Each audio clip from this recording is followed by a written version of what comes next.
嚼嚼益达好自在 ，get 职场好状态。本节目由益达无糖口香糖独家冠名播出。Olay 美白实力派，职场发光就现在，7天亮14天白。本节目由 Olay 玉兰油赞助 ，AI PC 出手 ，offer 轻松到手。本节目由惠普星 Book Pro 14行业赞助播出。自信每一面，带感赢 offer。本节目由百度邦阿达帕林凝胶赞助播出。持妆无斑味，实力更出众。本节目由雅诗兰黛 DW 方气点指定赞助播出。蓝河超多乳铁蛋白成长 offer 马上就来。本节目由蓝河绵羊奶粉赞助播出。终极课题有2个案件，2个案件的 KPI 各为50%。那这样子其实确实每个人都有机会哈。我觉得我们的案件的思路，首先应该先讨论诈骗。再讨论串谋，我们会有后续的证据来证明。我们要证明的就是 ABC 任何的一个环节，只要有问题，那我们的证明就成功了。他们接下来要面临他们的第一个挑战，就是提交这一份关键文件清单，有10个点的 KPI。要赢去抢 KPI。要是打一开始没拿到10分，我感觉太痛苦了。别想那么多，先干。这一下10分 KPI 花落谁家？所以是可儿吗？这意思？儿子漂亮，蒙汉先10分入账。那启乔就不能破百了。哎，阿狗不要灰心，这个就是一个过程，一个学习的过程，而且在这个过程中，你的成长我们都看得见。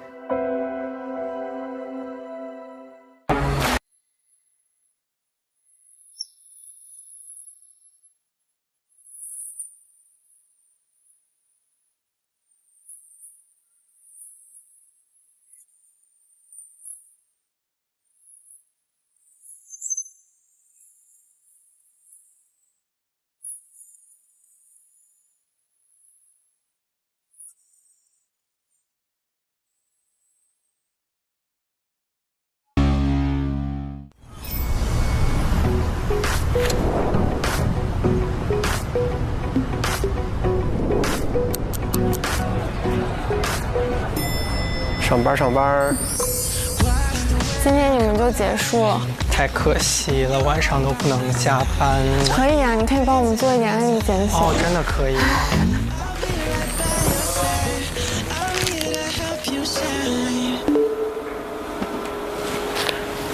你不是他们上的补，那师傅说的吗？好像说五角星就是检控官，是不是？哦，对，检控官今天很帅。怎么还有自己说自己帅的人？你就说我说的对不对吧？他俩的 cut 本来是可以是对的，但是你自己说了以后，就不是很想配合。配合了，我懂。我以前刚来的时候都只喝枸杞菊花茶，但现在也开始喝咖啡了。你成长了，所以还是被感染了。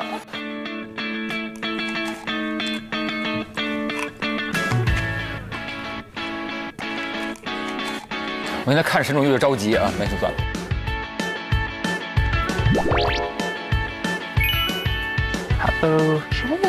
Hello。早。我感觉我的肾上腺素还没上来，因为我还没有非常自信。哎呀，一会儿我给你打打气。Hello。早啊。早呀。他们还打了领带。今天深色衣服的偏多了。是不是准备要上法庭的关系？有可能，对吧？沉稳一点，值得信赖一些。早。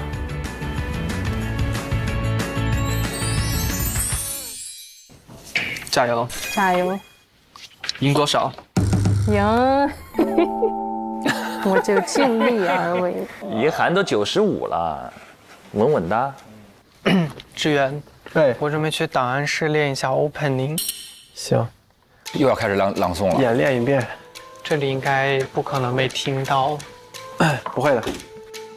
尊敬的法官阁下，我是本案的控方代表律政司检控专员陈仲瑜。坐在旁边的是我的同事，另一位检控专员向志远。本案被告人可以，陈仲瑜说这个的时候，铿锵了，态度比较不像机器人了。哎，你上一次主问的时候，你感觉他有回答你的问题吗？没有，都没有。我觉得他在跟我吵架的感觉。因为 Alex 嘛，他不合作。哦，他不合作。对，但是我要问他几次，他才说那个柠檬茶的东西。所以就是一定要知道要问出来的重点是什么，然后围着去问。首先，第一，想向法庭和辩方进行一点事实的确认。在证人证言、主问和盘问环节，我们都反复确认了一个事实，也就是被告张瑞坚客观上实施了。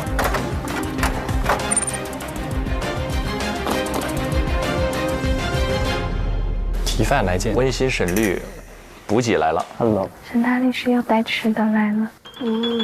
好贴心。Hello， 早上好。沈大律师，好。哇。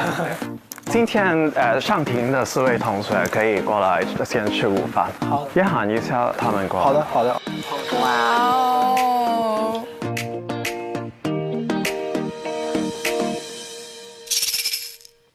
OK。还记得我在港大告诉你们，学生们在考试之前都会吃一顿禁过饭。哇！如果是考试的季节的话，碰到其他同学的话，我们就跟他说禁过，我们不说hello。首先有这个非常重要的腰果炒鸡丁，就是要过，然后鸡丁就是 distinction， 要过。哦，走哪儿都有谐音梗，是不是啊 ？OK， 然后就是这个。状元及第周都图个吉利，可以。天哪，好吉利呀！这个公子一举高中，长子心想事成，可乐鸡翅，雄鹰展翅。哇，我的最爱！哇！最后是这个玉米萝卜猪蹄汤，金榜题名。哇！好事发生。好，谢谢沈大，谢谢师傅。天哪！给我们来个金锅饭自拍。好，耶，一定过。OK。吃饭。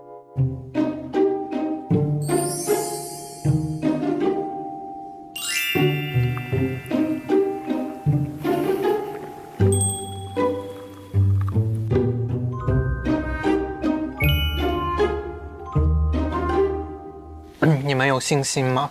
那必然有呀。准备好迎接我们的疾风暴雨了吗？要开大招了，万箭齐发。我们才是进攻那一方啊。对啊，我们在做准备的时候都很替你们的被告人还有证人感到担心。对，压力太大了。我觉得压力 OK。哎呦，放狠话了已经。陈仲瑜软刀子扎人哈。心理战先来一波狠话环节，已经在施压了。怎么会这样？就开始了。但是你不知道我们的问题。但是我知道我的被告是无罪的。我们觉得想不到任何的理由，他可以是无罪的。对，那你就得多想想了。这轮交锋还是有来有往，很有把握。对。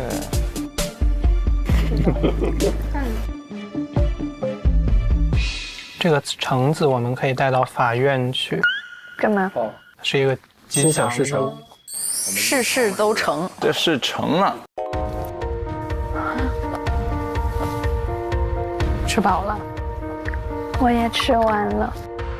希望这一顿饭可以让大家一会儿有好的表现。好。准备好了吗？准备好了。准备好了。OK， 过来这边。那今天是你们的重级课题。有4个红包发给你们。哇哦！我是这么多仪式啊！哎呦喂，锦囊，有一些花在里面应该。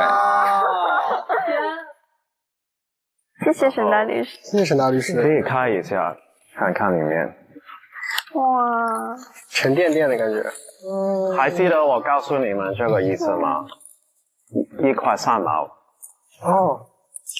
是那个 GPA 是吧？对，这是过3报4。这是祝贺你们在这个下午的那个课题里面表现过3到4。OK， 好的。大学里面的4是满绩点吧？只要3点多就很高了，对，绩点能过3，相当于吃什么2个鸡蛋1个油条那个意思，100分哦。努力，我们可以出发了。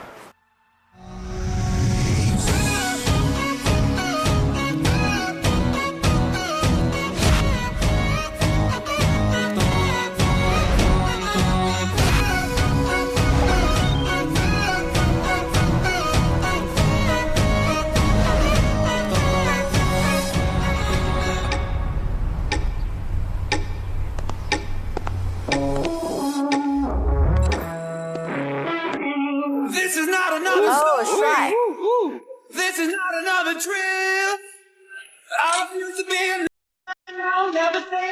这视野还真是帅的哦。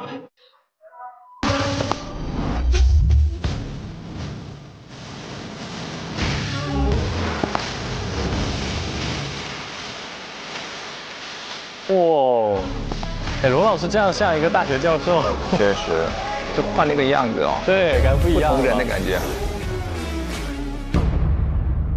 庄严了。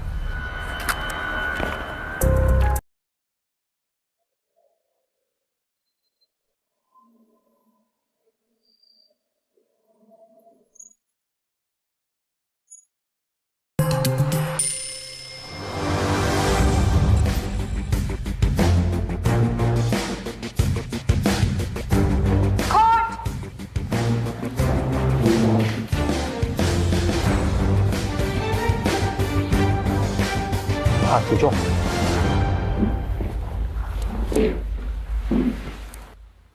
好，双方可以准备开案吗？辩方可以了，控方可以了。好，可以开案。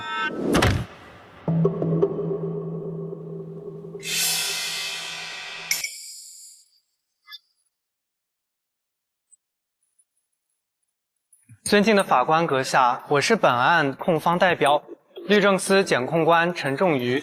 坐在我旁边的是我的同事，另外一位检控官向志远。法官阁下，控方可否将本案的相关证据以及书面陈词递交给您？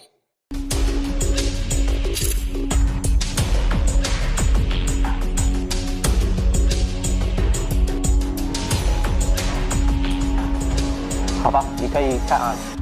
好，那我们简单讲一下控方掌握到的一些关于案件的信息。本案被告人张瑞坚在艺能工程顾问有限公司任职实习技术员期间，作为测试技术员，负责河西集团晨光办公大楼项目的土壤压密测试，伙同艺能的其他同事在该测试过程中造假，导致河西集团蒙受了6亿港元的亏损。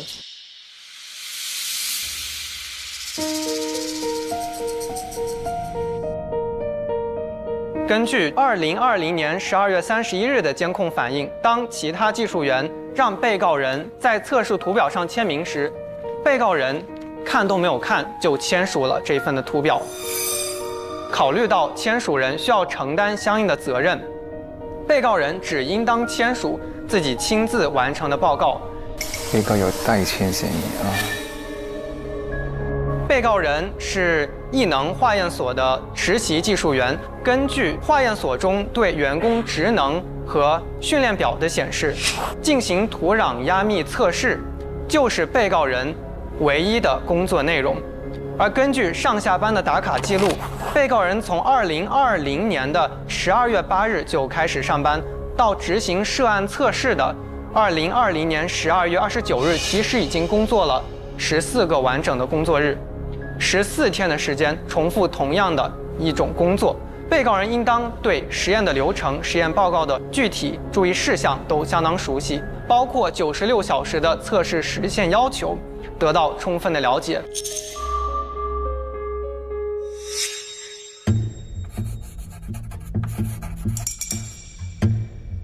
而对于该案中的报告非本人作出，以及实验日期未达到行业规定的实现标准，这些明显的异常情况，应当能够引发注意并及时发现。据香港建筑行业对土壤压密测试的标准流程 AASHTO T216，土壤样本需在加压后静置24小时，随后再加压再静置，重复4次的流程，产生4组的数据，一共需要4天的时间。但是根据证据第1页至第10页的数据图表显示，被告人在12月29日开始的测试的8个样本，仅仅2天的时间就获得了本应4天才能得到的化验结果。为了达成该结果，有2种可能性：其一，被告人可能缩短了流程规定的单次静置时限；其二，被告人实际上只做了2天2组的对照实验，而第3天、第4天的数据是伪造产生的。无论被告人使用了何种方法，均说明被告人在知情的情况下出具了虚假的测试报告，并非是其过失或疏忽导致。基于上述案件理论，控方认为被告人张瑞坚在晨光大楼工程造假案中存在参与行为，应当构成串谋诈骗罪。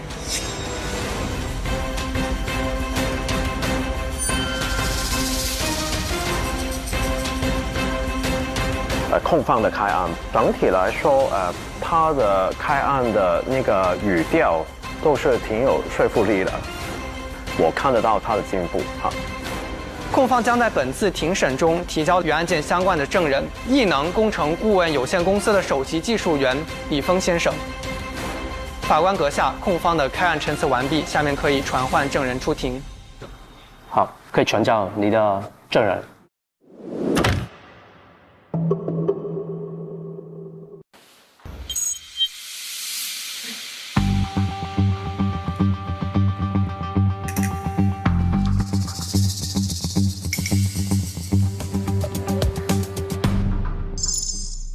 好，可以开始。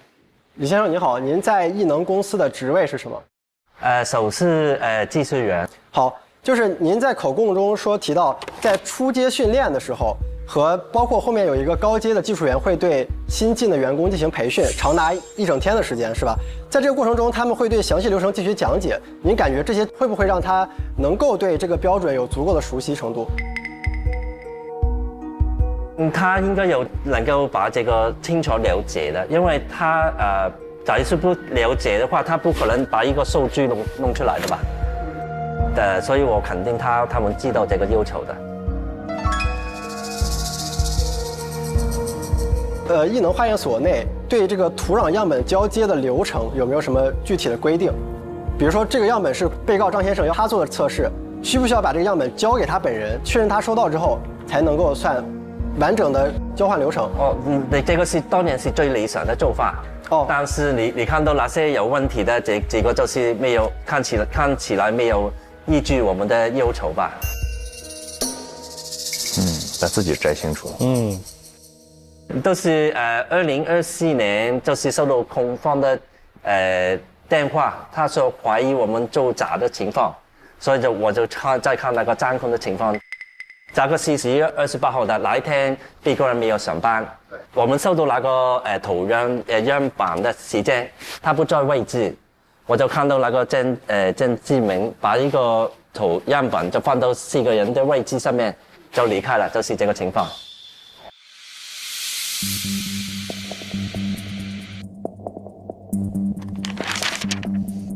您觉得这个是符合交换流程的吗？不符合。您也觉得这样是有违交换流程的，对吧？对。公司对技术员签署测试报告，一个实习技术员他能签署的范围是哪些？他就是做这些数据吧。被告张先生他签署的10份文件中有2份的实验开始日期是12月28日，而根据张先生的考勤表，他当天并没有来上班，他却签署了一个在他没有在化验所的时间的报告。您觉得这2份文件的效力应该是如何呢？这领导性问题。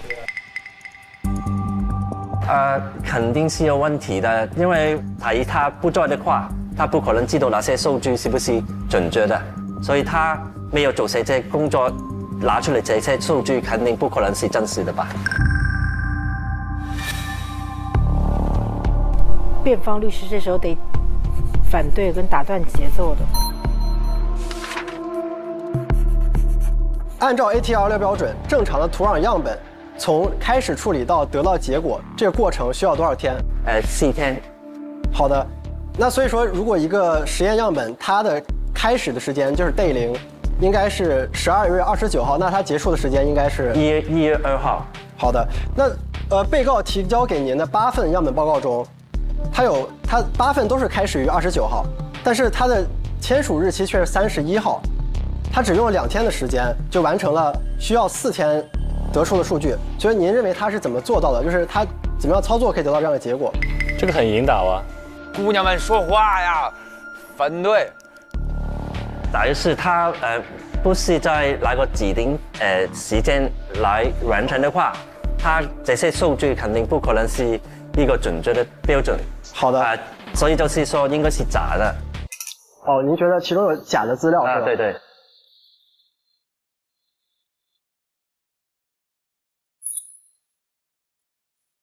那以专业的角度来看，如果说这个土壤压实的报告没有按照标准执行，它的结果参考性如何呢？完全没有用，完全没有用对对对，因为根本不准确的，我们怎么可能依赖它那个内容？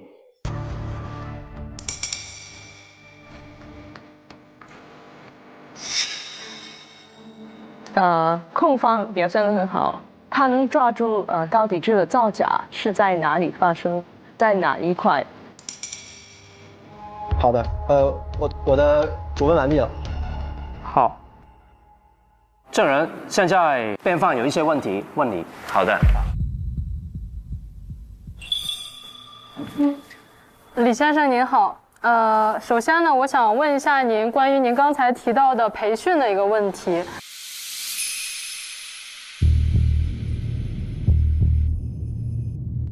您刚才说您会对新员工进行一个比较高效、快速，就是初步的一个培训，是吗？对。那您一般的培训时长是？我们就是大概给他1到2个小时的告诉他哪些测试的要求啊，哪些工具的怎么使用啊，哪些都是我在他第一天上班时间我会告诉他。那您在每次培训当中都讲的是一样的详细的关于测试流程呀、测试标准呀这些内容吗？是一样详细的。对。那在您和张瑞坚的培训交流当中，您是否特别强调了 AASHTOT216这个标准呢？我没有故意的去提这个标准的，但是他在每天都要做这个工作，他也知道这个基本的要求是什么的。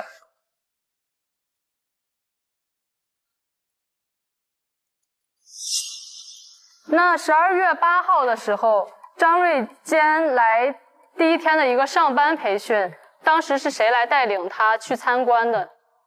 在是他第一天上班，就是应该有一个高级技术人带他去参观每个工作岗位的情况。好的，那如果在第一天的时候，这个高级技术人员没有讲清楚一些标准，或者没有带他到每个工位上去参观不同的土壤样本的话，他还有其他公司规定的培训机会吗？我相信这个情况不可能发生的。所以您是每次都陪同着高级技术员一起看他讲解了哪些内容吗？我不会陪同。那您为什么如此确信他会讲清楚这些所有的东西呢？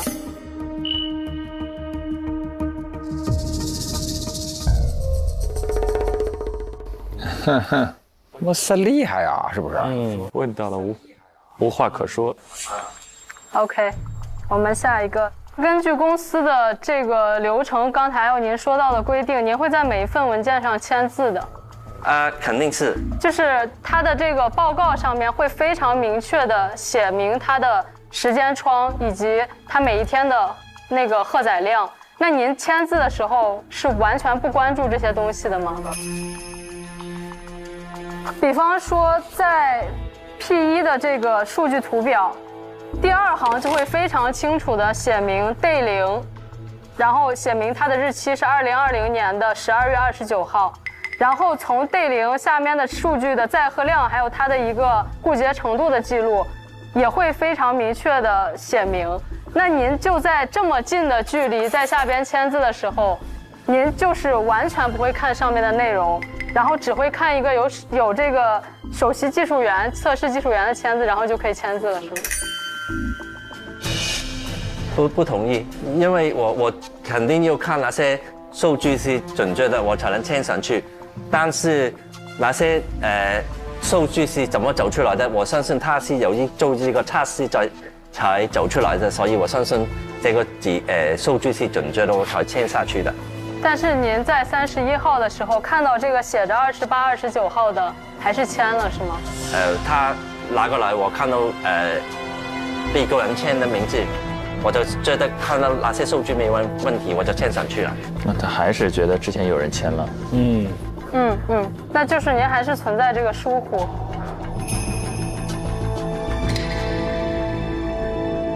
确实，证人的疏忽。对，交叉疏忽，很明确的揪出来了。这个证人的证词的可信度就大打折扣。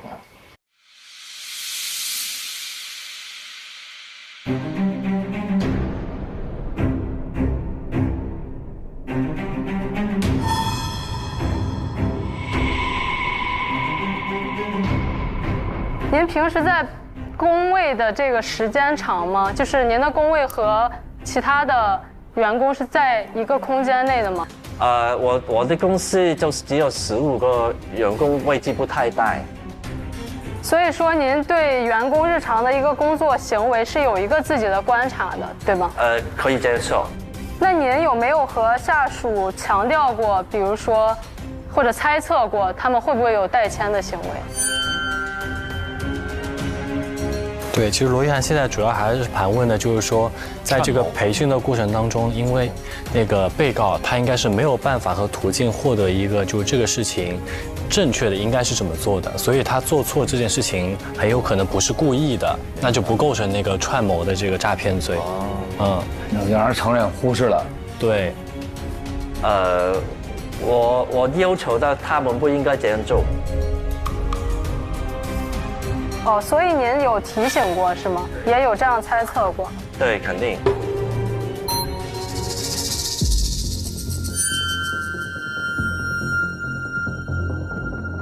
所以总体而言，您是觉得日常您是尽到了一个非常就是不管是巡视也好，还是培训也好，尽到了您的职责是吗？对。那您平时的审核报告的时候，也会关注到时间窗和负责人这些重点，然后之前也没有出过错，就是这次忽视了，对吗？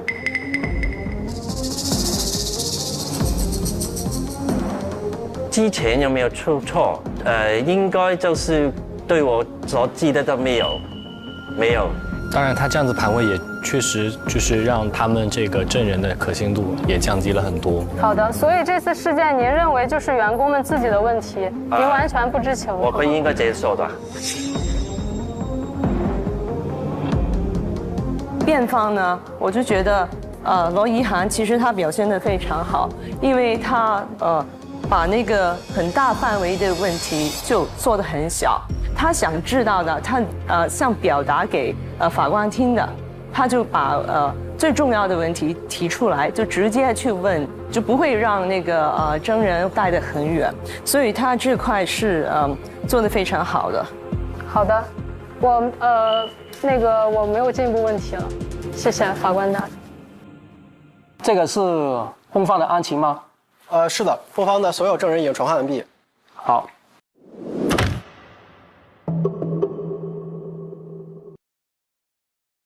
好，接下来辩方准备好吗？准备好了。准备好。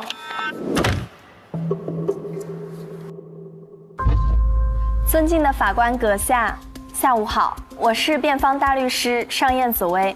今天我将为您介绍本案的背景、争议点、适用的法律原则以及辩方将提出的证据。请各位试想，一个实习技术员，他没有接受过专业的培训，甚至工作时间都没满1个月，却需要背负串通诈骗的罪名，这合理吗？张瑞坚工作1个多月的时间里，他在最低级的职位，领着最可怜的基本工资，做着一开始信息就不对等的工作。由于接受培训不到位，而对测试流程产生了认知错误，并基于认知错误和提高效率的善意希望而做出了不符合标准的测试结果。他并不存在主观恶意，也不知晓行为导致的严重后果，他是自身真诚地认为自己的行为是合理合法的。基于本案，我方认为有以下几个争议点。首先，关于被告是否不诚实的参与串谋，我方认为没有。这是因为首先，被告并不知道时间窗的具体标准和背后缘由。我们不能期待被告作为一个只有高中学历并且非专业内的人士，有了一个上级的教学以后，还能主动去发现少教了什么内容，或自行去学习了解上级没有提到的知识。其次，被告的种种行为加上公司内在一贯的签字习惯，表明被告是真诚相信其行为合情合理合法，并没有不诚实。第二，对于被告是否意图成为串谋的一方以做出非法行为，我方的答案仍然是否定的。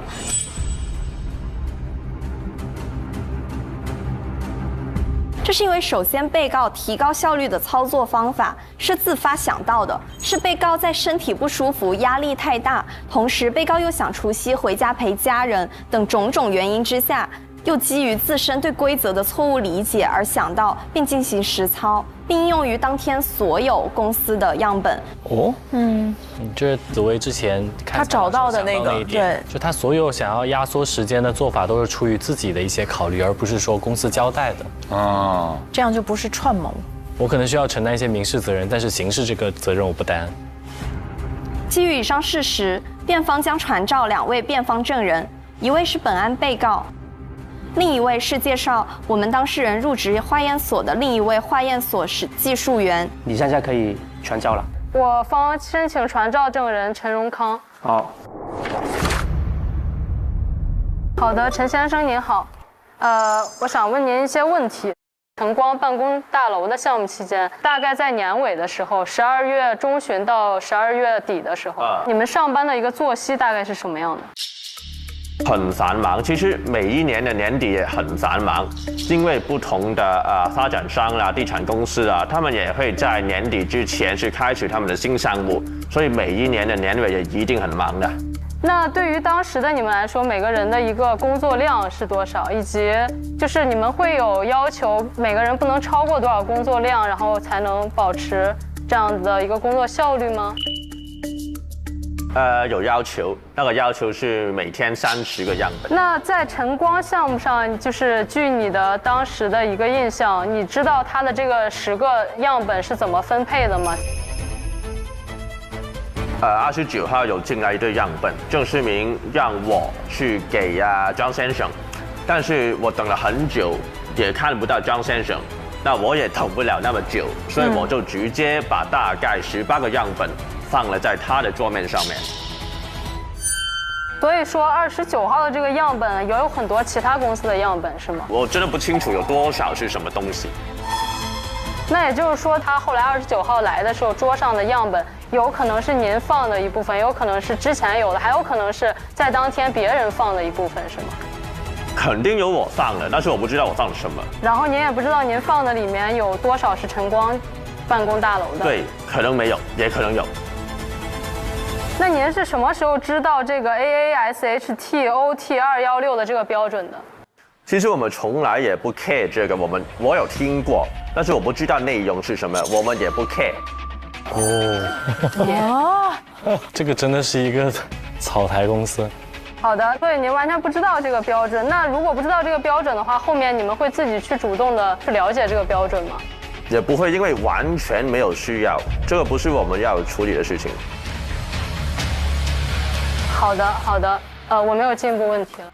啊，不是专业，这不是个专业测试公司吗？我的妈！对啊，你负责测试的人员连标准都……好，谢谢。证人现在控方的大律师有一些问题问。好。其实想跟您确认一下这个化验所的工作执行标准。在化验所内，只要这个实验是主要由一个化验员完成的，就可以签字，还是说必须全部由他完成才能签字？我的理解是，全部都要做完，但是有一个主要的人签字就行了，就是那个人负责签字嘛。所以说，您其实也不太确定这个效力的合法性，对吧？对，因为我没有遇过嘛。再跟您确认一下，其实每一个来工作的新员工都会接受首席技术员的2个小时的初阶培训，然后在第2天再接受一个高级技术员的1整天的培训。有训练，对。那您觉得，即使是一个高中学历的人，他在接受过这样的培训之后，他能胜任吗？可以啊，我们都是这样子的，没有本科的，这个真的没有那么技术含量，他第1天也可以胜任啊。根据化验所的转交流程，要求把这个样本交给做实验的本人，并跟他嘱咐相关的注意事项。但是您当时在没有等到张先生回来之前，就直接把所有的样本扔在了他的桌上。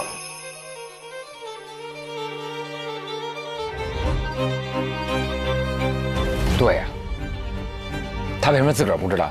程序不合规。对，这是因为我们座位也没有那么大空间，其实说实在话，那我也不可能把它放在我那里太长，也会影响我的工作啊。我也有我的很多的样本呢，也超过30个。我理解，就是这些可能会造成您的一些不方便，但是您要知道，这个化验所它所出具的报告是具有法律效力的，它能够影响一个工程的合法性。在这样的一个非常严肃的场合，您为什么在转交样本的时候，仅仅因为可能一些不方便，就放弃对这个标准的遵守？您觉得是不是可能您的工作中有太多的随意性？所有人也是这样子做，你们可以回去看。他可能想要引导的是说，是他自己的一些个人的问题没有好好的符合标准。结果他说公司都是这样做的。对啊，那不是更被动了吗？是公司流程的问题。对，那这样子，如果一个实习的张瑞坚他刚来不知道也很正常。对啊。好的，我没有其他问题要问了。好，谢谢。证人，你举证已经完毕了。好，谢谢法官。我申请传召我们的被告张瑞坚先生。好。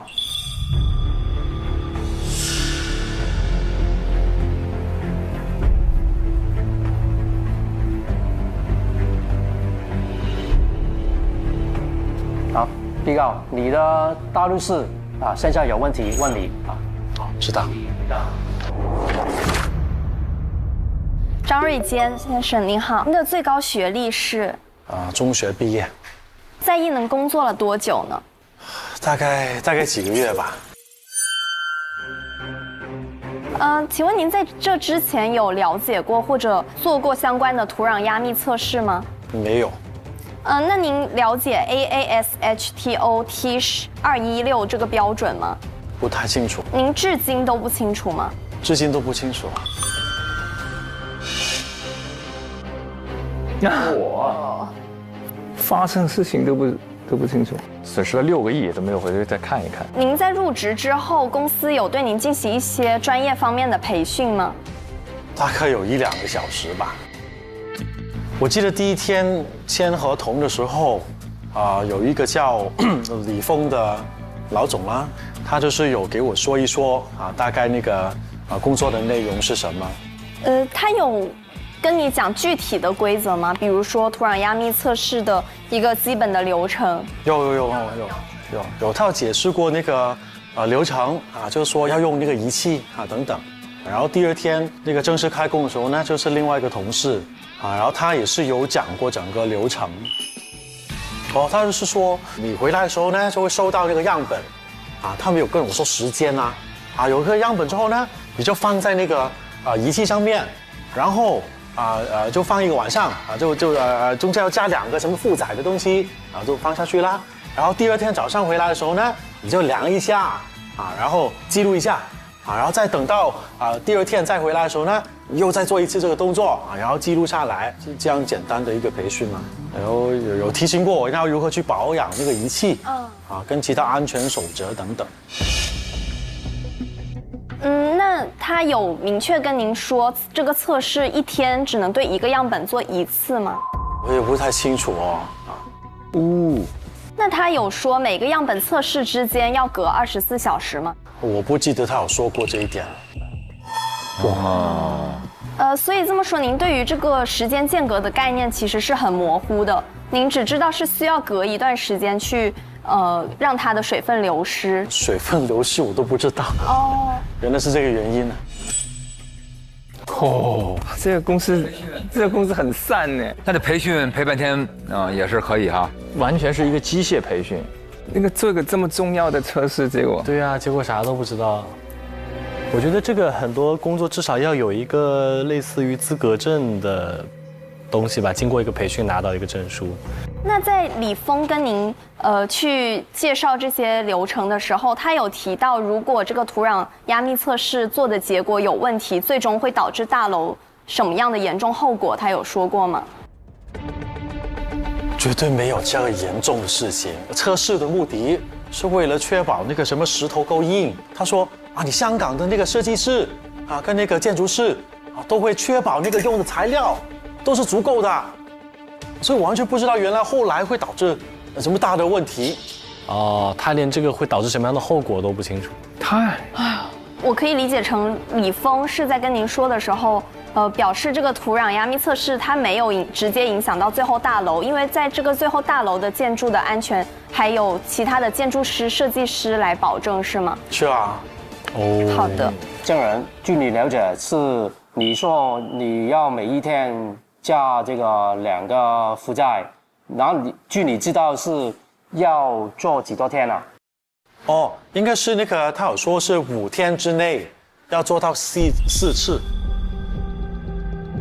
啊，所以我就一直都有跟，然后后来有一段时间是比较繁忙一下的，啊，所以有一次呢，我是4天之内做4次，然后我是交给李峰啊，他说可以啊，还称赞我啊，所以我哪知道会有问题。把这个图表交给李峰以后，李峰就是完全都是表扬您，肯定您完全没有其他的意见，或者说发现您在时间窗对于这个方面的了解是有一些错误认知的，他都没有提到，是吗？没有纠正你。是不是因为李峰对于您4天做了4次样本的评价，让您对自己的操作流程有了非常的自信？我也不敢说我很有自信啊。我就是说，应该没错吧？那应该挺简单吧？他们都可以了，那我是谁啊？我不可以跟老板说你们做的不对吧？我也不知道什么是对还是不对哎。反对。对，终于来了，反对。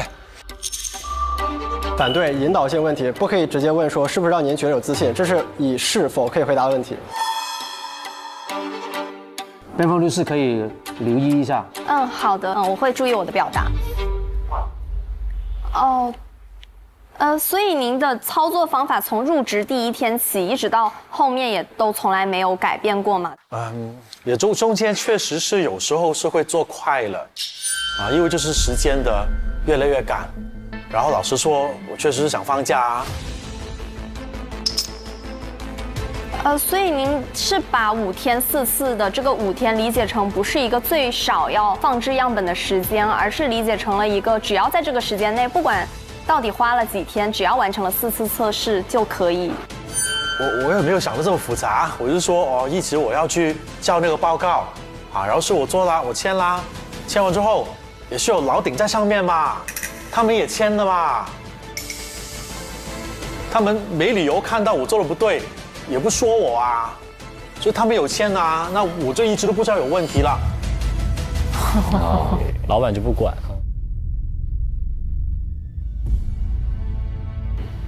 那您最后就是每一次签字的时候，您会检查那个测试的结果是您自己处理的样本吗？大部分都是我自己处理啦，啊，因为总得会要测4次吧。那总得是我有写过、记录过，那我才签上去了。但我们的证据中10份样本有2份是在您休假的时候做出来的，但是您有签字，您对这个有记忆吗？我记得我年底的时候是有一天有个病假的，但是那个之后也会有第2天、第3天的测试吧？那第2天、第3天我记得是我做的啦。哦，就是也会存在同一个样本，因为当天您不在，然后您同事先帮你做第1天，然后接下来还是您继续去做的这个情况。Leading question. No.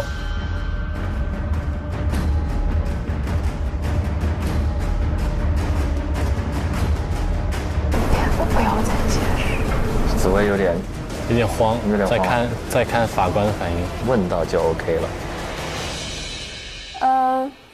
所以您是确认就是所有您签字的这些报告都是由自己完成的，是吗 ？Leading question. Leading question. 对了，这不算的。可以转换另外一个方式去问。哦，厉害厉害！他应该问你的工作习惯是什么样的，让他自己说。对，好的。那您对于签字方面，公司是会一直有签字的一个习惯或者什么吗？也没有什么规定啦，都是大家有做，然后就签了，签完之后就交给上司去让他们看，然后他们去签了。好的。法官，我的问题主问结束了，谢谢。谢谢。控方大律师可以盘问。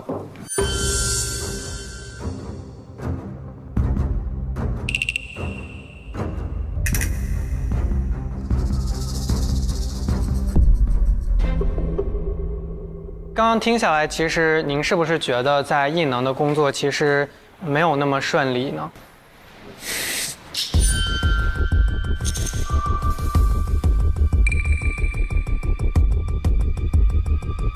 你是在嘲笑我吧？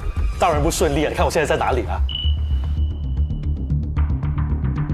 您在化验所是作为一个实习的技术员工作，对。您觉得自己的工作表现怎么样？我觉得没有什么所谓啦，这份工作也不会发达啊。您不是需要养家糊口吗？那我不够是你给我吧。攻击性这么强？因为他们是控诉他有罪的人嘛。您跟李峰的这个关系在公司里还是不错的。那后来您说遇到了这些困惑，为什么没有找他去沟通，而是擅作主张去修改了测试的方式？你会每天都找你老板去解决问题的吧？真美，我都给噎回来了。我是律师，我是很不容易。您知道，其实这一份职业您是并不具备相关的教育背景和专业知识。您敢不断的去出具新的报告，为什么会不害怕承担责任呢？因为他有签啊，报告上面是不是有他的签名？是有吧？那我做完之后交给他，他签了，就代表我没事，我没事了吧？所以您觉得只要是有上级的签名，这份报告出现任何的后果和风险，您都是不需要去承担的，是吗？那不然让他签名干嘛？如果他不同意的话，他就要告诉我啊。他不可能没有注意到别人情绪激动这个事，除非就是有目的性。您理解，其实建筑行业是一个比较需要严谨的行业，如果说出现了一些偏差的话，会造成一些疏忽和后果，您可以理解吗？所以他们现在要小心点啦。所以李峰跟那个李凯奇就跟我说，香港的标准很高啊，所以你这个量的话，类似他说有错也没事啊。所以我才看到你也有签字的话，那为什么会是我的责任啊？那您觉得只要是有签字了，那即便是后面各种的损失，经济的损失也好，或者说大楼坍塌造成的人员伤亡，您是完全不用负责。我问你，现在李峰有没有负责？大家都说不是自己的问题。李峰是不是刚才坐在这边？我是坐在那边。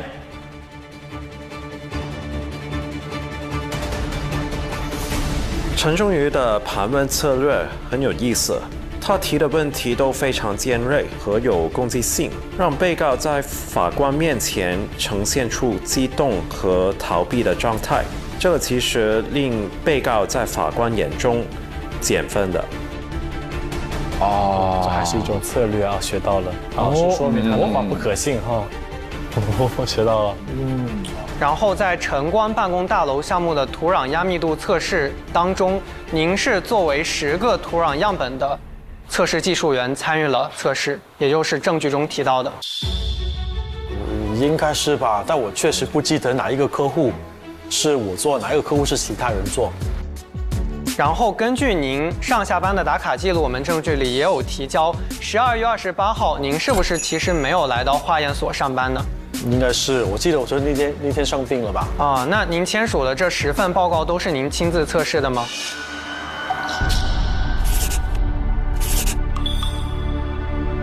我刚才也说了，因为一份报告他做几天吧，那我是后面那几天我是有上班吧，那这应该是我做啦，那我才敢签啊。所以第一天可能真的是同事帮我们做，那这也是同事间互相帮忙啊，因为大家就是用同一套的原则吧。那上级都是认可这样的做法吗？上级应该不知道。我觉得他应该是没理由不知道吧。所以没有任何人跟您说过可以这样做，但是也没有人跟我说不可以这样做啊。那2020年12月29号的这一份土壤压密测试，您在做的时候是不是熟悉测试的标准？因为您其实已经做了很长时间了。对啊，知道，这是我刚才说那些标准了，5天4次，4天4次都可以。OK， 但是您可以看到，在这个证据里面，测试开始的时间是29号，但是您签署完成的时间是12月31号，这里有几天？这个很关键，这疏忽还是故意的？应该是小于4天，就是说明知故犯吧？对，这是2天。您说5天4次或者4天4次，为什么最后2天做了4次？可以，终于早起来。因为我一直以来都以为是5天4次可以，4天4次又可以，那代表其他标准是什么我不知道啊，所以我就交了。时间点可能是不同，但我这流程都是一样啊。OK， 所以您觉得其实2天4次没有什么关系？我不觉得有不同。您的同事会这么做吗？也没有去问他们有没有这样做，当然是没有啦。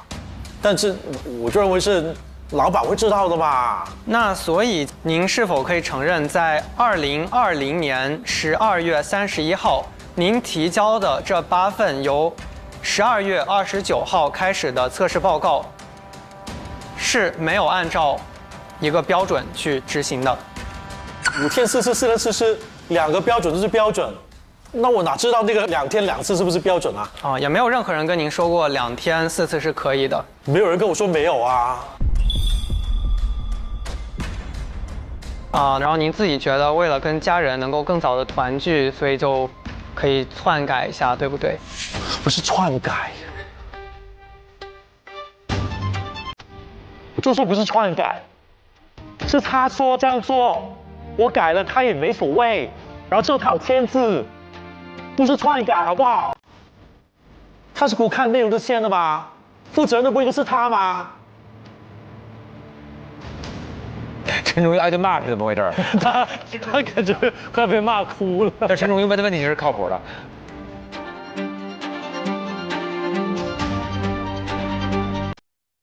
那所以您觉得，其实，在这一份的工作当中，您可以做任何的尝试，只要是最后被领导批准了，就不是您的责任，是吗？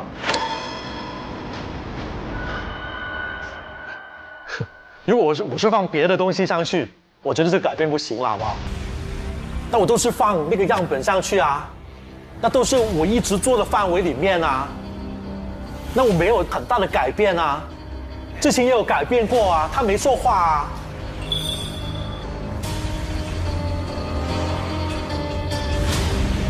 从5天4次、4天4次变到2天4次，您觉得是一个不太大的改变，是吗？我怎么知道？我怎么知道是大还是小？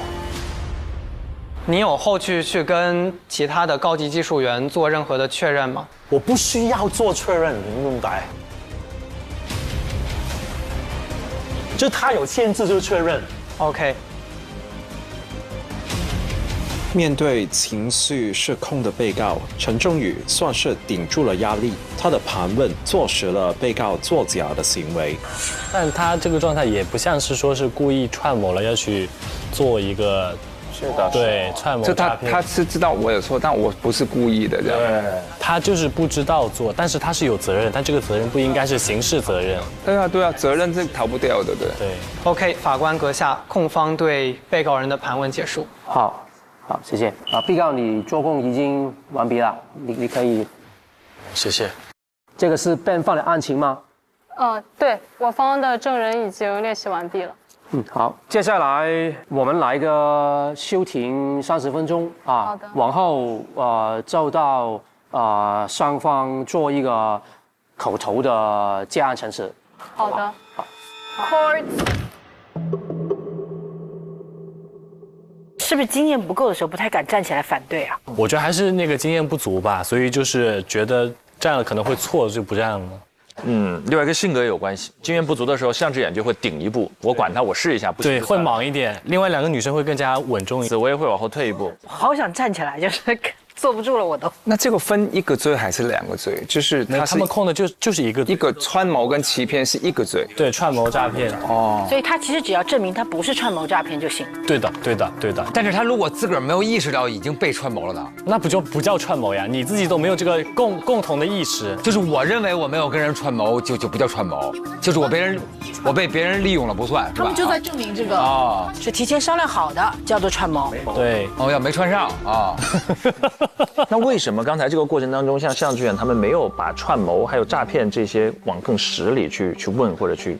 我觉得他们也尝试去做了，因为他们其实想要证明的就是说，你看你们公司的从上面到下面，其实大家的话都是默认就是这一套流程的，所以你们是心知肚明的，所以是构成了一个所谓的串联。因为他们之前不是也在那个准备的时候也有讲到说，我们可能比较薄弱的一点是，他们有这个串谋的故意，就是他做出了这个损害别人的不诚信的行为，好像是能做的比较实的，因为他确实签字了，包括怎样。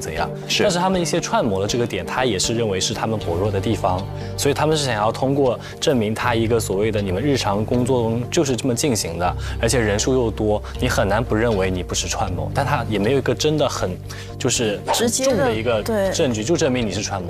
他无法证明这次是故意的，针对这个项目的特别的串谋。对，特别是这个人，所以他只能退而求其次去证明这是一个环境下大家默认的共同的行为，所以他视同串谋。我感觉这是他们的策略啊，就是制度平时有缺失，就是让法官产生这种印象，就是你不是说就是能够独身其外的，你肯定是跟他们是一伙的。但是这个就很难直接证明到，我觉得难，诈骗了。对的。但是这个空间一旦被遗憾他们抓住，那就是他们赢。而且我有一点想要从那个被告那边听到一些，是不是因为他不承认嘛？但是其他10个人都承认，会不会是有一些我不跟他们一伙，然后他们有利益获得什么跟我没关？我以为他会说出公司那些人。但我没等到他说那个，不知道是不是？有道理，这是一个很好的发问方向。你的10位同事已经认罪了，串谋，你怎么看这件事情？对，这个没问呀。而且通常串谋做一件违法的事，是不是应该有利益才会干这个事？要不然没有利益，我做这个事干嘛？你觉得他们10个为什么要串呢？这都是你同事哦。对，但他没说，他们是怎么串的呢？你了解这个情况，你是加入其中，还是洁身自好，还是说根本没发现这件事儿？这个是检方比较好的视角，他们应该就这个东西特殊性。但没问，怎么只有你不知道这个东西？这个其实如果他要往里面打的话，要往串谋这个方向走。对，他跟其他10个人之间的网络关系要做一个澄清。我觉得蛙哥这个嗅觉是非常准哎，厉害，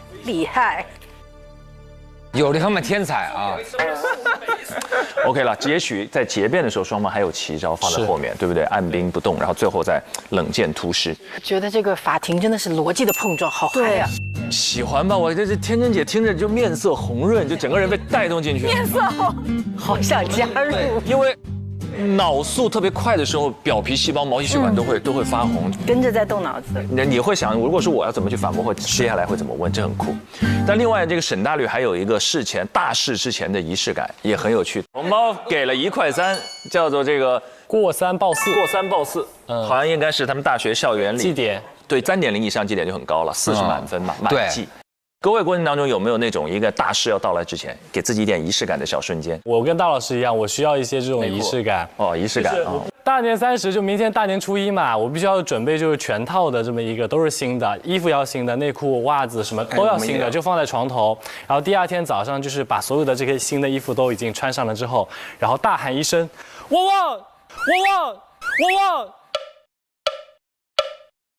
哇！你是 serious？ 这真的吗？你是不是小时候看广告被洗脑？真的是的，是的。哇！你说完之后，这个一达又动上了，就现在咬我就咬不动了，好冰啊！现在这个棒棒。哇！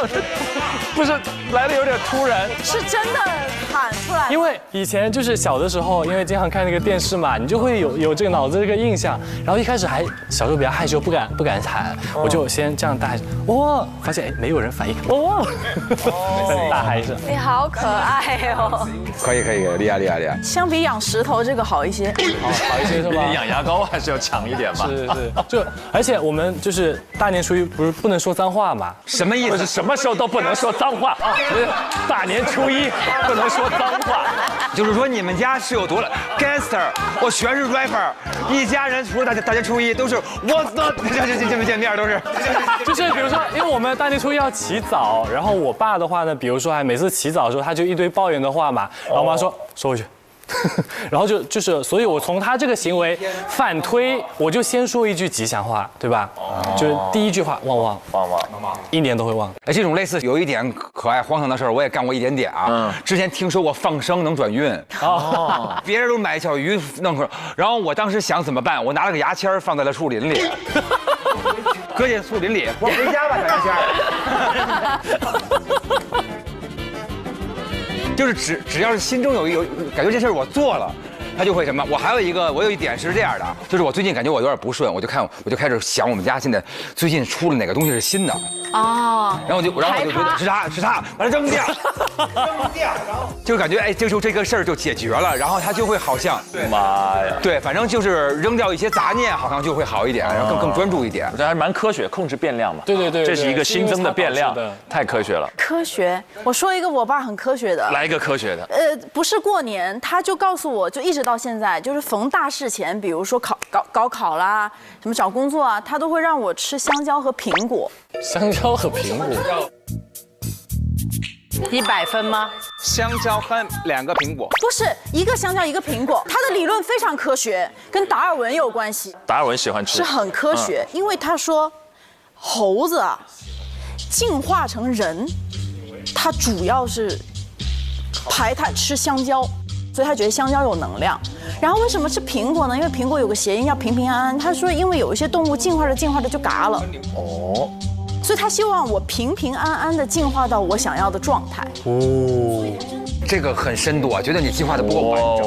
不是，就是让我进化到下一个状态，就是一个好的寓意。但是我听的哦，因为我觉得猴子进化成人可能必有原因。怎么就站起来？确实有原因。现在地球上所有的猴子都喜欢吃香蕉，可他们没有一个人进化成人，这才是为什么呢？因为他没有吃苹果。哎，对了。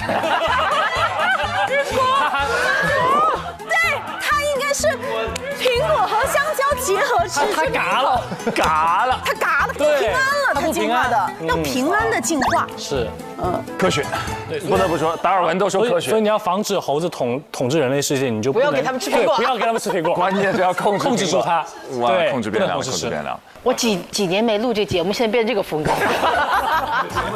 您有什么那个干大事之前？我没有，我觉得我在就行了。哎呀，一达，我跟你说不用。说完这句话，都不用嚼自己就化了，哇，热了，太有热情度了，哇，好棒啊！你在就行了，哇，自己就是自己的法宝，我就是好运，对，真是，还要什么 C 位？我在哪儿就是 C 位，好吗？就是这个意思，太棒了，无声胜有声。OK， 我们已经看到了这一轮到结辩之前的环节，最后我们会看到他们最后结辩的表现。也要再次提醒各位，我们要把注意力放在他们两边。首先，第一，哪个队伍会获得胜利；第二，就是哪一位会是 MVP 的获得者。我们2个点同时猜准，我们下一盏灯才能被点亮。OK， 所以大家加油了，加油！来，下一段。最多可以到8盏，对吧？是的，冲一下8盏，冲8盏，没准可以争取2个多的 offer。过期爆8。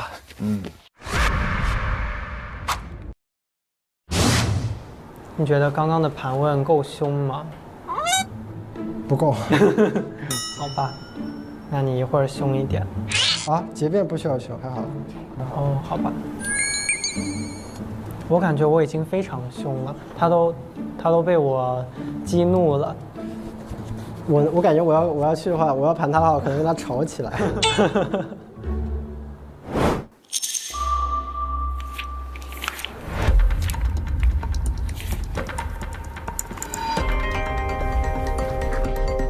现在几点？33，还有23分钟。我要简短一下我这个。妈呀，改好多东西。是，而且场上你要把这些修改的部分都串起来，还是挺大的一个挑战。第二，被告口供中有多处虚假供述，口供作假，其实就说明了他是一个具有诈骗心态的人。在想轻刑，要不就不写。我觉得不用写，因为他们甚至没达到我们想的点。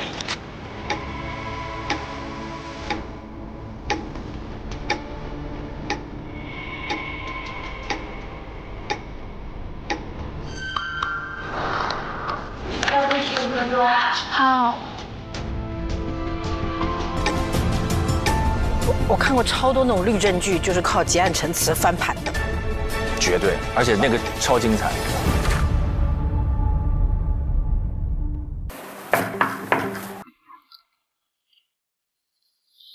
Court。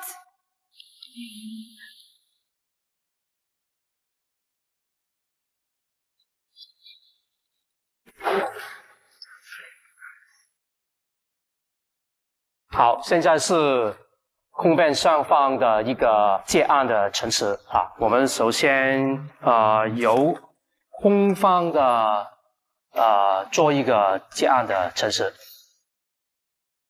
职员，全力以赴。准备好了吗？准备好了。尊敬的法官阁下，我是本案的控方代表，现在我代表控方进行结案陈词。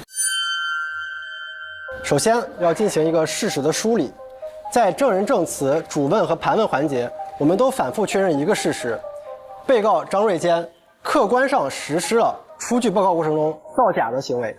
第一，签署了2份，并非有自己完全完成的测试报告；第二，他签署了8份，时间不足，测试时间仅有2天，没有跟随 AT216標準的報告。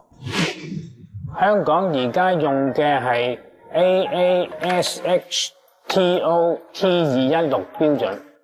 首先，我哋喺土壤攞咗一啲樣本出嚟咧，就係要放喺一個我哋叫做高壓固結儀入邊。然之後加荷載2個荷載，咁然之後咧放喺度靜待24個小時，令到嗰啲水分排出。咁如廁者咧就係重複到標準入邊要求嘅次數。咁所有呢啲加壓之後嗰個結果，我哋都要記錄落嚟。當呢啲記錄嗰個承重力係大過某一標準。咁我哋呢個情形咧就係60個巴仙，我哋就可以當為一個合格嘅標準。第二是對辯方在開案陳詞、盤問過程中一些問題進行回應。首先，第一，辯方一直稱說被告由於培訓的內容不夠，由於他的高中學歷，他不能夠勝任這份工作。但其實我們回到剛剛的盤問和主問的過程中，那您是否認為一個高中學歷的正常人，他是可以很快的理解，就是您所指出的測試要求的？就是我們去他就聘用他的時間，我們確定他有一個基礎的能力去了解，我們才聘用他。一個高中學歷人是可以在這樣的培訓之後獲得一個正常在化驗所工作的能力。可以啊，我們都是這樣子的，沒有本科的，真的沒有那麼技術含量，他第一天也可以勝任啊。所以說高中畢業也並不是，被告可以作為自己一個鲁莽无知的理由。第二，我们认为被告的口供中存在多处的虚假描述。虚假描述。首先，第一，被告说他一直在不断的篡改这个所谓的检测标准，为什么偏偏是这时份出了问题？所以说，我们认为被告所说的标准来回跳跃，有时候是4天4次，有时候是2天4次，这样的情况是不存在的。其次，被告说在培训的过程中，没有人提及过24小时时间窗的这样一个问题，但其实他提到说，在培训过程中，他会对我们的一些安全守则进行培训，会对我们的仪器的保养进行培训。他怎么可能连仪器保养这种非常细枝末节的问题都已经进行了培训，而却不对这个标准的整体进行培训？我认为这是有违逻辑的。这个点是的。第三，被告还提到说，他要提交一份报告给李峰，并且得到了李峰的赞赏，这是他认为说我可以随意篡改标准的一个根本的来源。但其实根据李峰的口供来说，他说我完全没有见到过这份标准，所以说我们认为这也可能是被告存在的虚假表述，因为和我们的控方证人存在证言不一致。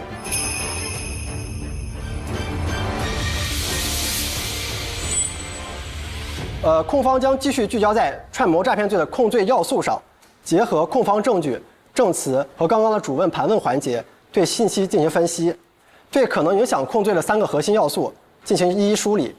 首先，问题一，被告张瑞坚在出具虚假报告时是什么样的一种心态？是过失还是故意？是否满足 dishonest test 不诚实测试？被告作为实习技术员，按照艺能化验所的工作架构来说，他的唯一工作内容就是做土壤压密测试。这个重复的实验应该重复了非常多遍，为什么唯独在晨光大楼的这样一起测试中，他要把原本4天的报告在2天之内完成？我们认为，面对这种极反常的现象，被告心中应该是隐约知情，自己这样的行为会导致结果出现极大的偏差。他只是认为说有上级的签字就可以为我兜底，但他这种放任的心态，其实已经属于一种知情下的故意，满足了共谋诈骗罪中不诚实这一控罪要素的主观方面的要求。其次，被告伪造了土壤压密度测试，可能造成巨大的经济损害和造成未来可能的人员伤亡。这一点，我认为任何一个理智的人，即便不是一个专业的测试人员，他应当都对这个报告有一个审慎的态度，而不是说凭着我的感觉随意的去更改这个测试的标准流程，出具一个不合格的报告。他应当能预料到这个报告可能会造成的严重后果，所以说我们认为他也满足了不诚实测试中第2条的客观标准。至此，串谋诈骗中的 dishonest test 不诚实测试已经完全满足。这样的能沾上边吗？串谋？这是内地法系里面一种所谓的叫间接故意，但是这个间接故意跟串谋，我觉得好像还有一个距离吧。问题2，被告对化验所内的普遍造假情况是否知情？是否是在知情的情况下仍然做出了出具虚假报告的行为，并为这个共谋目的做出了贡献？首先，间接证据第1点，被告人和化验所的其余技术员在面对出具土壤压密度报告这样一个非常精细的工作时，工作流程过于随意，他缺乏面对这样份报告时的审慎态度。第2点，其实被告今天一直在讲说上级签字，他重复了非常多遍，他把上级作为一个责任的承担者，他认为上级签字就会没事。但是其实我们知道，检测员是一个非常需要职业能力的一个职业，当他的能力不能匹配这个职业的较高的一个知识水平的要求的时候，他应该主动的退出，而不是说继续不断的出具虚假的报告，效力不同的报告。关于这个案例，香港特别行政区也已经有先例，在2024年的一起案子，香港特别行政区诉张承志案，这是一起造假股票交易的案子。回到本案中，无论张瑞坚他是自愿的、自发的出具这种报告，还是说他是在考虑到上级签字会有一个信任背书的情况下出具这种报告，其实都不影响定罪。因此，我们认为被共谋的参与既可以主动参与，也可以是被动完成的，所以它也满足了这一共谋的 agreement 的控罪要素。第3，被告出具虚假报告的行为，客观上为艺能公司带来了重大的经济损失。关于这一报告的重要性，其实无论是李峰还是陈荣康都有反复提及，在这个培训过程中会对新来的员工告知这个报告可能代表什么，它可能会影响一个工程的走向，甚至影响它的合法性。但是被告在明知这种情况下，仍然把不诚实的将他人的财产置于无端的金钱风险之中。在本案中，正是由于被告人包括在内的艺能公司的集体造假行为，导致了河西集团承受了6亿港元的经济损失，所以满足了这一控罪的客观方面。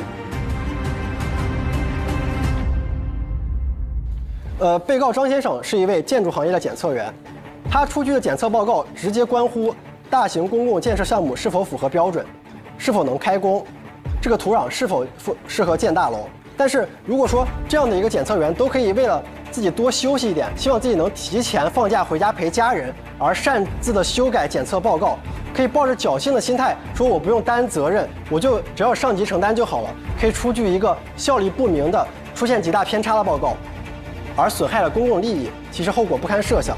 如果晨光大楼是建成之后会有成百上千的人入住办公，假如说这桩案件没有爆发，没有对晨光大楼的地基进行修缮，那是不是届时可能会将这些人的生命安全由于大厦的结构性损害而置于危险当中？综上，控方认为被告张瑞坚出具虚假检测报告的事实清楚，并且根据间接证据和盘问获得证据，能够形成唯一不可抗拒推论。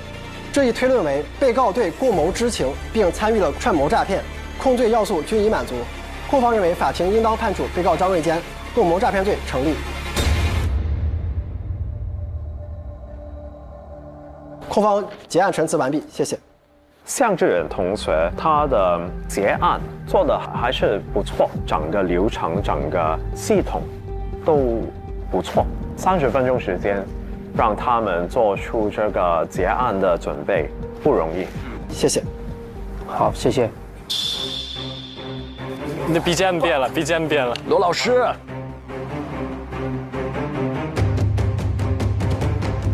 接下来辩方。好的，谢谢法官阁下。尊敬的法官阁下，今天我们齐聚于此，不是去判断被告有没有疏忽、有没有过错，而是证成他成不成立串谋诈骗罪。对，一句话就赢了。串谋才是关键，一语中的呀。那么在这个案件当中，我们看到的只是一位高中毕业、一直在私企做低级员工、刚刚入职宜能的实习技术员。一见中靶，紧张了。向志远一紧张就会快速眨眼睛，在短时间内进入了这个工作压力巨大的环境，他尽心尽力地完成他的工作，而他对测试标准存在着误解，但没有人去给他指出他存在的误解，他的动机始终是纯正的。那么根据普通法一些已有的先例，像毛玉平案还有麦培胜等关于串谋诈骗罪的先例，那为证成串谋诈骗罪的话，控方需要以排除合理怀疑的标准去证明3个控罪元素。第一个是被告具有不诚实的非法行为，第二个是被告意图并且参与了化验所其他被告的串谋造假行为，第三是控方证人对化验所的串谋造假行为是毫不知情的，然后并基于此签署了并不真实的报告，对河西集团造成了这样的经济损失。逻辑太牛了，多清晰啊！那么经过刚才的庭审，我将分别对3个控罪元素对我们刚才的证据进行一个梳理。第一个是控方没有能证明被告不诚实地参与了串谋。首先，控方未能证明被告是知悉具体的24小时时间窗标准的。张瑞坚在入职的时候，他的培训是不足的，并没有被告知 AASHTOT 216的标准，而且陈荣康的主问内容也和我们被告的盘问内容相互印证了。我有听过，但是我不知道内容是什么，我们也不 care， 至今都不清楚。那在首次的培训当中，李峰到底有没有给我们的被告来讲述这个标准，并且告诉他这个标准要求的是超过24小时的这样的时间窗？那这一点是存在合理疑点的。漂亮。第二是有了一个误导性的指导，刚才在我们的庭审当中也听到了，他暗示了土壤压密测试的结果不会对楼盘最终的一个安全性造成决定性的影响，那这也会进一步误导一个之前从来没有接触过相关的工作，并且只有高中文化的我们的被告的。那么第二个点就是控方没有能排除合理疑点证明被告真诚地相信他的做法是合情合法无不诚实的。首先我们来谈他的第一个行为，就他更改时限的这个行为而言，那么在客观标准的检验下，当一个非工程专业人员且学历较低的一个普通人，他被笼统地告知5天4次的标准，并且言明或者暗示测试的结果不会对建筑的实际质量造成影响的时候，他会真诚且合理地认为，他从前一天收到样本就开始记录，到第二天上班的时候为1个周期，和他分别在一天早上上班就开始记录，和晚上下班前我再记录一下，这样的时间间隔，在测试的意义层面上，他会认为有区别吗？ MVP， 绝对的，绝对的，绝对的。第二点，对于被告代签这个行为而言，我们承认在客观标准的检验下，你不去参与实际的签字，它是一个不诚实的行为，并且也可能会存在一定的疏忽和危险。但是这一行为是在公司内部已经广泛存在，对于被告来说，在主要由他自己测试的最终样本的结果上签字的行为是一个合理而惯常的操作。那么在本案当中，最后签字的这个行为与我们串谋诈骗罪控罪的联系，是需要建立在被告明知其他操作员也可能存在操作实现或者其他的不当操作的前提下，他去签了这个字的。而这一点，控方并没有证实。这点很重要。那么综上，我们无从得知其他被告的一个造假行为，但其实被告并不是为了使他原本不符合标准的测试成为合乎标准的测试，而是他就是认为我的方法是合乎上级的要求的。所以说，他不是为了掩饰自己的工作失职或者是失效，而是真诚的相信这样的结果不会影响最终报告出具的测试结果。那么第二个控罪元素，控方未能排除合理疑点去证明被告意图成为串谋的一方，以做出非法行为。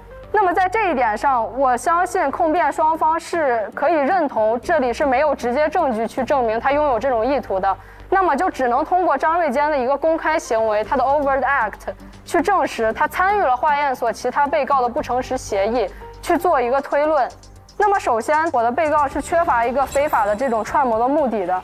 首先，我们应当注意到，他的操作方法是应用到了29号的所有操作样本，而不仅仅是晨光大楼的一个样本，所以他并没有特意的要为这个项目去造假，从而去改变这个测试标准。那么第二点是工作环境的一个影响，体艺能的管理，我相信在今天的庭审当中，都可以看到是一个比较混乱、工作压力大，并且代签现象比较普遍的，而且他们的领导人员对此没有过任何的评论。最后，我们想强调，即使本庭裁定我们的被告他会存在这样的造假的行为，但亦不等同于我们的被告参与了串谋。他在被喊去为自己的一份主要由自己操作，其中又包含部分同事所做的测试结果的文书签字的时候，并不了解或者猜测别的同事可能有非法的行为，他也不会想到自己因此会承担责任。所以我的被告今天在被告席上也非常的愤慨，他不理解自己只是一个战战兢兢完成一个很基本工作的小兵，为什么这样一个晨光办公大楼如此严重的事务的责任会让他来承担？哎呦，我绝了，绝了，罗一涵！厉害厉害厉害厉害厉害！第三，我们还是要质疑控方证人的可信度。关于24小时的培训问题，首先那点只有李峰的证言去佐证。那么我们也要知道，在这个案件当中，李峰作为公司的一个首席的技术员，他会对我方被告的责任定罪，这些结果是会影响到李峰在这次事件当中的责任承担的，所以不能仅从李峰的证言说他说过24小时，就认为我们的被告在第一次培训的时候就知道24小时的时间窗，之后他的很多行为都没有必要弄得如此复杂去来造这个假。那么基于以上一提点的再次分析，我们认为控方无法得出以下推论。首先是张瑞坚知道24小时的时间窗以及被告的造假行为，但他仍透过了操纵时间，让人误以为测试是在时间窗内进行的。第二个推论是张瑞坚知悉他的方法是违反了24小时的时间窗规定的，而这种测试方法会欺骗测试报告的受众，以隐瞒自己或者其他人的违规，这样是不诚实的做法。第三个推论是张卫坚了解其他报告的造假行为，而他的公开行为是没有与他人交流借鉴的。综上所述，控方并没有证明以上推论，那么基于以上推论，控方就无法得出一个唯一且无可抗拒的结论，就是我方被告构成了串谋诈骗罪。说服我了，打穿了，精彩呀！所以，尊敬的法官阁下，本案不仅是对张瑞坚个人行为的一个审判，也是对法治精神和公正原则的一个考验。法律应当维护公正，他没有实施任何的不法行为，他只是一个为了生计而努力工作的普通人。我们更不能因为一个人的疏忽去定一个人意图做串谋诈骗罪。所以在此，我请求法庭明察秋毫，基于事实和法律作出公正的裁决。他没有串谋诈骗的意图，控方的证据也存在以上诸多合理怀疑，无法得出唯一且无可抗拒的结论。希望法庭在考虑所有事实和法律争议点后，判定张瑞坚无罪，给予他恢复平静生活的机会。谢谢法庭。哎，这个时候就上价值就对了。这才叫价值，价值的底下有逻辑，它才叫价值。没有逻辑的叫煽情。我感觉法官已经心里有数了。是。法庭需要一些时间去考虑我会把这个案件押后至另外一个一起做出判决。现在我宣布今天的庭审结束。Court。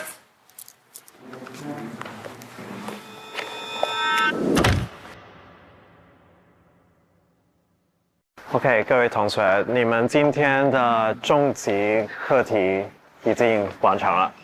OK， 那你们现在可以下班。那我们不用在这边等一个判决？不用了，不用了。那什么时候会知道？你会知道的，这是不是今天？哦，那我们现在是回家了。对，可以下班了。好的，谢谢。可以好好休息一下了。好的。OK， 首先谢谢各位帮手今天。然后其实这个课题是我设定了，其实是这样的，控方他们在今天庭审之前是完全没有得到辩方证人的口供跟被告人的指示，所以他们是今天第一次在庭上听得到被告人他的说法跟辩方证人的说法。那现在我想先听一听你们对于4位同学他们今天的表现有哪些看法？法官先说吧。好，好吧。其实我觉得4位同学他们的申辩的技巧是蛮不错的。辩方来讲比较有条理，跟他们的抗辩的方向比较接近，所以他们的问题问得比较理顺一点。但是控方也不错，他们的申辩的技巧也不错这个是我总的感觉。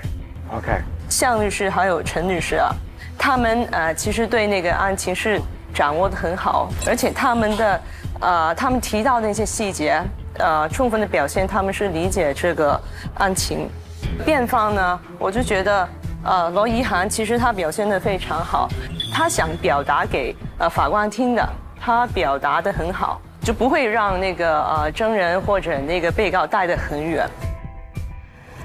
整体来说，我觉得两边的同学都做得还是不错。你们觉得是怎样？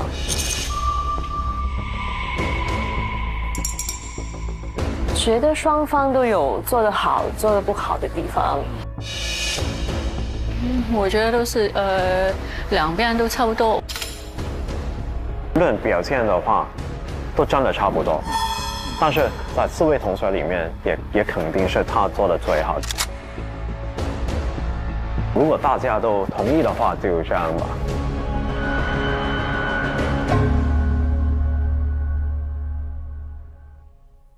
我感觉这个第3个 offer 已经有90%握在我们手中的感觉。但不管怎么样，我们还是先聊一聊刚才片中一些有意思的话题比如说这个签字。刚才好像围绕着这个他只承担了一部分责任的这个签字展开了很多轮的攻防。事实上，在职场上每一个签字都会承担很多的责任。各位在自己的工作当中有没有意识到一个签字背后的责任？其实很多时候都叫我们签名。那我有时候在签的时候也会想啊，他会不会拿我的签名去干嘛干嘛？对，上面写个借条什么？对，然后有一些可能太急了，然后他就拿了一个单子，外面空间很多的那种。所以我有时候也会想这个问题，所以现在我签的名字也签大一点，大一点，还要画一个心在后面，区别一下平时的签字。对哦，这样就不是正式的签名了。基本上要签一个相对卡通一点，或者是说完全不是正式的那种就好一点，是吧？但我很想知道，如果我签的名跟我平常银行的签名不一样呢，但是它也是我签的，那法律效力一致吗？我觉得也是有法律效力的，但是呢，你可以在法庭的时候去主张、去解释说这个东西是在什么一个情况下，而且你平时的签字是这个样子的，那是有理由让法官可能去相信你说的话，说那当时只是一个，是有可能，因为这个也确实是你签的嘛。比如说我写一个大张伟，前面我加俩字，不是。这你可以，大老师，这是独属于你。首先是这样的，我觉得很多人没有意识到签名的法律效益跟重要性。我的建议就是，如果你要签白纸签名，就录影，录下来，这是为什么东西签的白纸签名，不要直接签。因为很容易套打这个东西。我有一个朋友，他是上市公司的老板，他都是他的财务人员给他递了一个合同，他不看直接签字，然后他其实把很多权益让渡出去了，他们偷偷进行了财产转移，因为知道他从来不看合同的习惯，然后他还让他本人签了无限连带责任，所以他最后非常惨，他的那个房子就私产也全部最后充公了，因为他要赔那个钱，有无限连带责任，他确实就是因为信任，所以他没有看合同，然后他就自己签字了，其实就是被骗签字，但他又无法证明这一点，因为他是公司法人，所以我觉得就是每一个人最终是要对自己行为负责的，不管这个周围的人你有多信任，是一定要讲清楚。这个真的挺严重的。对，因为像我自己是公司法人嘛，然后我要签非常多合同，有时候我要代表经纪公司给艺人签合同，所以我常年需要签字，所以我对这个东西非常谨慎。所以前面就几十几百页都会依的。我会看关键条款，我一定会看完以后，或者是我的财务、法务都通过了的这个东西，因为我们是公司流程管理，有自己的一套系统，我会信任这个系统。就我从来不信任个人，但我信任系统。您是那种会阅读 APP 前边同意文章的人是吗？我会阅读一下。你看人家在摁那个说同意 APP 之前，你如果一旦不小心，承担的后果非常的严重，包括有的时候人家需要用你的身份证，让你在上面签字，你要写明用途，此张复印件只用于什么什么东西，然后后要不然不要面打个水印啊，怎么样？在刚刚他们这个案例里面，他们不是有一套 OA 的流程嘛？他们每个人都要过的签，所以说其实不管是上面的老总也好，还是下面的普通的经办人员也好，其实真的要追责任的话，所有签名的人的责任都是有责任的。是的，你不要以为说上面有人负责，你可能下面就不用经手了。只要这个东西是你负责的，最后追责任，不管是什么责任，可能都会通过某种方式追到你。明白，多少或比例不同，但责任是一定有的。这个意识还是要有，就是这个可能会导致很严重的后果，不是说单单一个签字这么简单。那学习了啊。那学习了。对。好，接下来我们要进入到今天的益达职场自在时刻。本场模拟法庭当中 KPI 得分更高的一方以及全场的 MVP 是谁，需要我们给出我们加油团的猜测。这个没有很难。罗意涵。罗意涵，肯定是一票通过的，一票通过。猜对的话，我们就可以成功点亮第7个自在值，为实习生追加第3份 offer。所以，我们这一轮直接来吧，好不好？直接来，就不用讨论了。这一轮当中，我们认为获胜的队伍，我们认为是罗意涵这一队的，请举手。7票通过。我们认为 MVP 是罗意涵的，请举手。恭喜！好，我们已经做出了我们的推测，接下来盖章。小何同学还没有盖过章，对不对？好，来，小何同学体验一下。怡涵的身上会有2个，然后他的队员每一个人身上会有1个，那就紫薇，有紫薇啊 ，OK 了 ，OK， 好，没问题。好，我们现在按照常理，应该现在上 VCR， 然后来揭晓最后的结果，然后我们来点灯。但是我们节目没有常理，对，所以呢，这一段的揭晓和最后结果以及点灯的环节，会是我们下一期的开始来完成。所以我们有1周的时间来调整我们的期待值，来告诉我们其实不一定能点得了，对不对？但是呢，今天我们还是非常开心的看到所有实习生们充满斗志的，向最后一个终极课题所发起的所有挑战。每次录到这个环节呢，其实都不忍心结束，因为每结束一步，就意味着离这一季的结束又靠近了1分。下一期就会是终极悬念揭晓的时刻。这个课题，也就是最后这个课题的另一组，到底哪一边会获得 KPI？ 还有我们这一次的灯能不能点亮，以及我们下次还有一盏灯能不能点亮，这些都是我们在下一期当中会为各位呈现的内容。所以最后的 offer 花落谁家？各位拭目以待，下周见，拜拜。佼佼益达好自在 ，get 职场好状态。本节目由益达无糖口香糖独家冠名播出。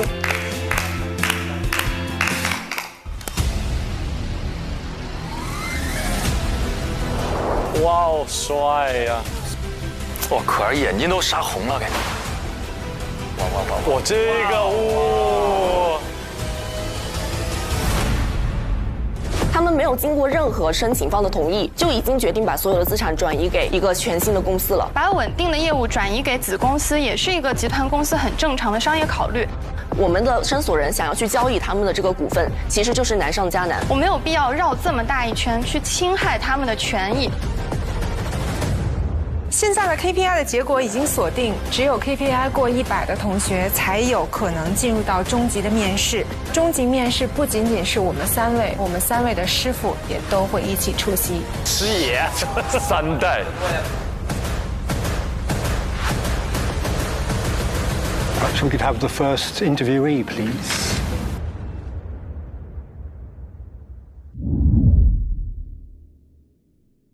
令人心动的 offer 第6季直通大结局来了！大结局点映礼包11月7号19点开启预售，11月8号19点解锁团建番外和第10期上下集，抢先看 offer 花落谁家！11月9号、10号、12点还有实习生 vlog 微博花絮等你来！佼佼益达好自在 get 职场好状态。本节目由益达无糖口香糖独家冠名播出。自信每一面，带感赢 offer。本节目由百度邦阿达帕林凝胶赞助播出。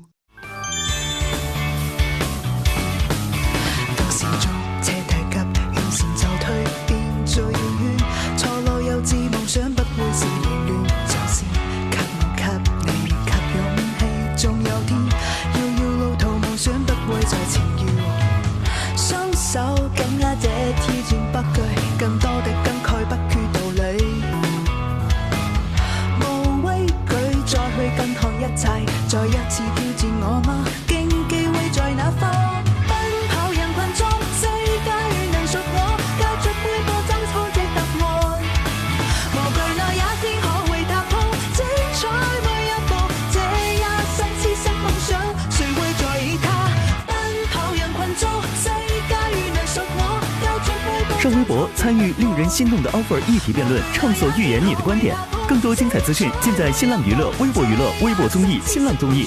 感谢至于成果娱乐、影视聚焦、环球在线、Do News、天意视讯、网易有道词典、中华万年历、未来之光、西窗竹的大力支持。